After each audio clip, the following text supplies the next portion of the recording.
حضور نے فرمایا کہ میں قرآن مجید کی ایک ایسی آیت جانتا ہوں، اگر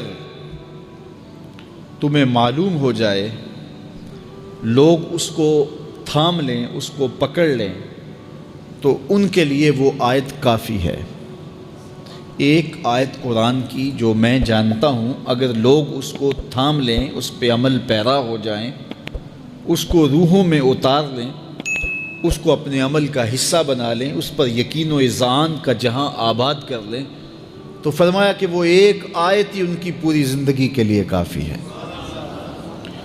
اللہ اکبر۔ اور وہ آیت کیا ہے؟ حضور نے بتائی، وہ آیت یہ ہے، وَمَن يَتَّقِ اللَّهَ يَجْعَل لَّهُ مَخْرَجًا وَيَرْزُقْهُ مِنْ حَيْثُ لَا يَحْتَسِبُ، کہ جو اللہ سے ڈرتا ہے، اللہ اس کے لیے راستے کھول دیتا ہے اور اس کو وہاں سے رزق دیتا ہے جہاں سے اسے گمان بھی نہ ہو۔ ہم ایک دفعہ ایک سفر پہ تھے، تو ہماری گاڑی کا پیٹرول ختم ہو گیا، تو اتفاق سے ہمارے پاس کوئی رقم نہیں تھی کہ جس سے ہم پیٹرول ڈلوا سکیں۔ تو میں نے اپنے ساتھی سے کہا کہ یہاں کوئی قریب ترین ساتھی ہو تو اس کا نمبر ہو تو اس کو فون کرو کہ ہمیں تھوڑی سی رقم بھیجے تاکہ ہم گاڑی میں پیٹرول ڈلوا لیں، اور اگر کوئی قریب یاد آ جائے تو ہم اتنا سفر کر سکتے ہیں، 1-8 کلومیٹر۔ تو اچانک ایک ساتھی یاد آ گیا کہ وہ یہ دوسری تیسری روڈ کے اوپر اس کا گھر ہے، تو ہم نے گاڑی ادھر موڑی، تو ابھی اس کے گھر نہیں پہنچے تھے، تو ایک آدمی ہمیں دیکھ کے تو حشاش بشاش ہو گیا۔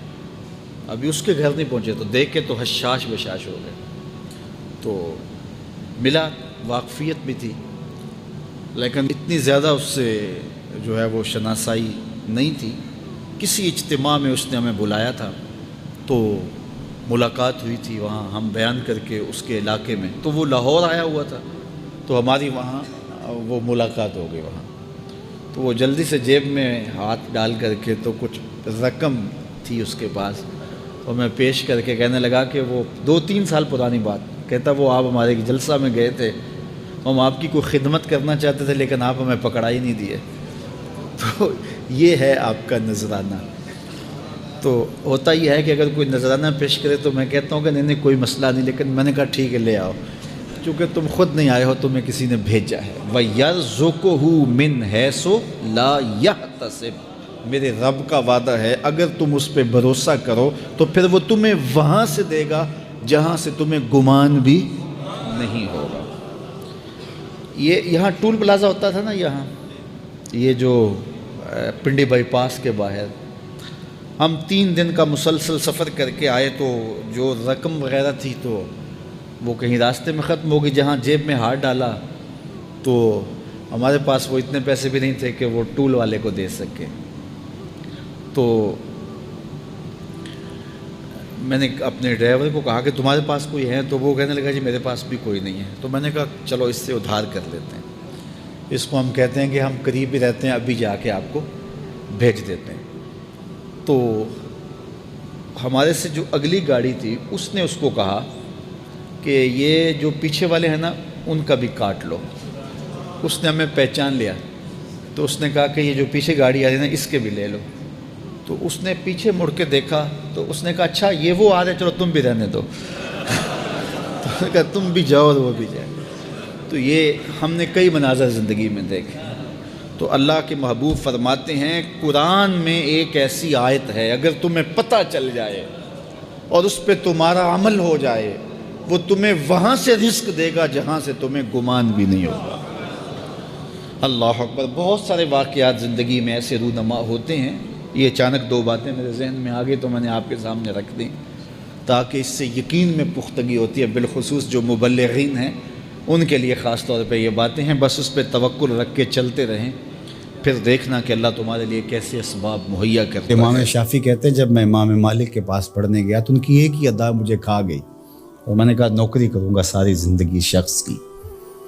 محدث جب روایت کرتے ہیں تو سند کو جب صحابی تک لے جاتے ہیں اور پھر صحابی کہتے ہیں کالا رسول اللہ صلی اللہ علیہ وسلم کہ حضور علیہ السلام نے فرمایا.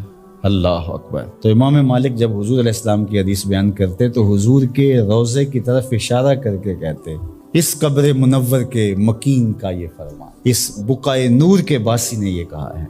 تو کہتے ہیں کہ جب اشارہ کرتے تو کیا وہ کیفیت ہوتی. اللہ اکبر. تو یہ عقیدتوں کے رنگ ہیں. حضرت سعید بن المسیب لیٹے ہوئے ہیں، بیمار ہیں، اٹھنا مشکل ہو رہا ہے. کوئی آیا اور حضور کا فرمان پوچھا، حضور کی حدیث سننا چاہتا ہوں. میں اقعدونی، مجھے اٹھا کے بٹھا دو. تو کہا سر لیٹے لیٹے بیان کر لیجئے. فرمایا انی اکرہ ان احدث حدیث رسول اللہ وانا مستجع. کہا یہ میں گوارا ہی نہیں کرتا کہ حدیث حضور کی بیان کروں اور خود لیٹا رہوں. امام مالک کی دہلیز پہ اگر کوئی شخص آتا تھا تو اسے پوچھتے تھے کیا کام ہے. اگر وہ کہتا کہ میں حضور علیہ السلام کی حدیث سننی ہے آپ سے، تو فرماتے کہ پھر تھوڑا انتظار کرنا ہوگا، مجھے غسل کر لینا. غسل کرتے، خوشبو لگاتے، تخت بچھ جاتا، بخور سلگھا دیا جاتا، پھر اس کو بٹھاتے اپنے سامنے. اب پوچھو میں تمہیں حضور کا فرمان سنا. یہ اہتمام ہے حضور کی حدیث کی روایت کا.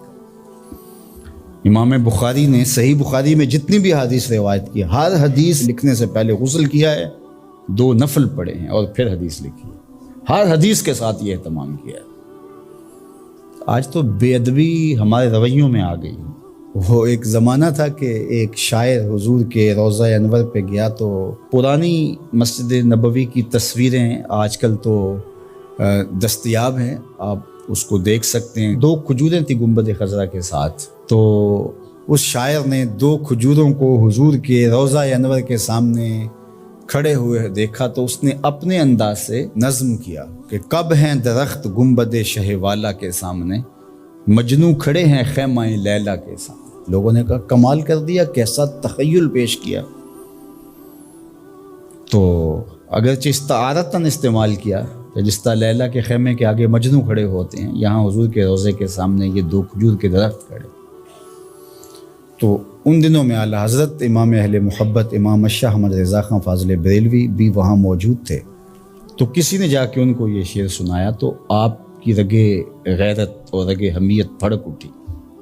آپ نے فرمایا اس کو بلایا گیا. کہا کہ تیری جرت کیسے ہوئی کہ میرے رسول کے روضے کو لیلا کے خیمے سے تشبیہ دی. نے کہا حضور میری تو توجہ ادھر نہیں گئی، میں نے تو استعارتاً بات کر دی. تو کہا کہ تمہارا پہلا مصرع تو ٹھیک ہے لیکن دوسرے میں اصلاح دیتا ہوں. اس نے کہا ارشاد تو آپ نے اصلاح دی. اس نے کہا تھا کب ہیں درخت گنبد شہ والا کے سامنے، مجنوں کھڑے ہیں خیمہ لیلا کے سامنے. تو آپ نے کہا اس کو یوں پڑھو کب ہیں درخت گنبد شہ والا کے سامنے. اور اس نے دوسرا مصرع کہا مجنوں کھڑے ہیں خیمہ لیلا کے سامنے. تو اعلیٰ حضرت نے فرمایا اس کو یوں پڑھو قدسی کھڑے ہیں عرش معلیٰ کے سامنے. قدسی کھڑے ہیں عرش معلیٰ کے سامنے.